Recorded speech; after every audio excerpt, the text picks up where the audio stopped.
வணக்கம்.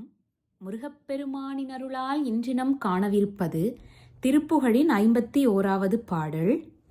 கொங்கை பனையுள் செம்பொன் செறிவில் கொண்டல் குழலில் கொடிதான கொண்தை கனை ஒப்ப அந்தக் கயலில் கொஞ்சுங்கிளி உற்று உறவான சங்கத் தோணியில் சென்று இல்கடையில் சந்திப்பவரை சருவாத்தே சந்தப்படி உற்று என்றன் தலையில் சந்தப் பதம் வைத்து அருள்வாயே.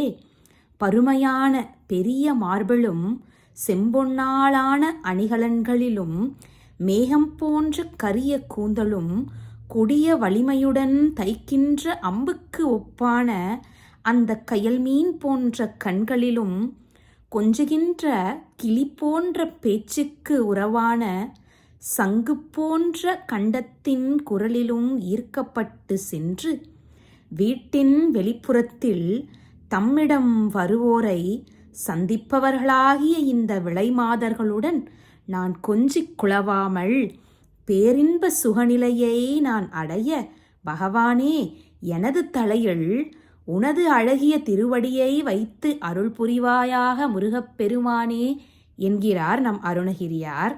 அங்கு அப்படை விட்டு அன்றை படுக்கைக்கு அந்திக் கடலில் கடிதோடா அந்தப் பொழிலில் சந்து தலையுற்று அஞ்சப் பொருது உற்று ஒழியாத்தே செம்கை கதிருற்று ஒன்றி அக்கடலில் சென்று உற்றவர் தற்பொருள் ஆனாய்.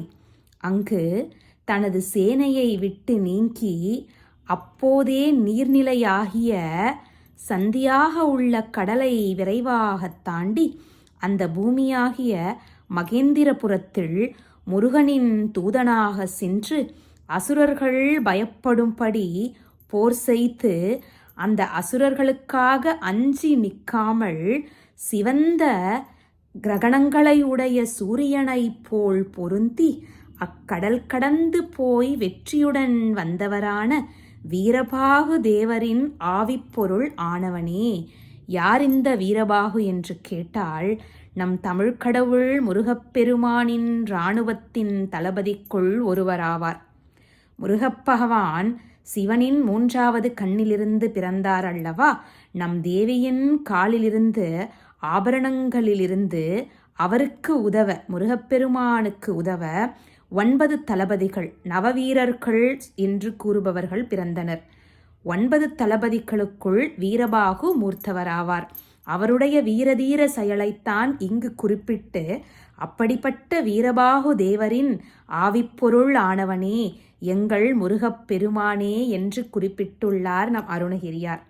சிந்தை கனிவை தந்து அப்பொழிலில் செந்தில் குமரப் பெருமாளே.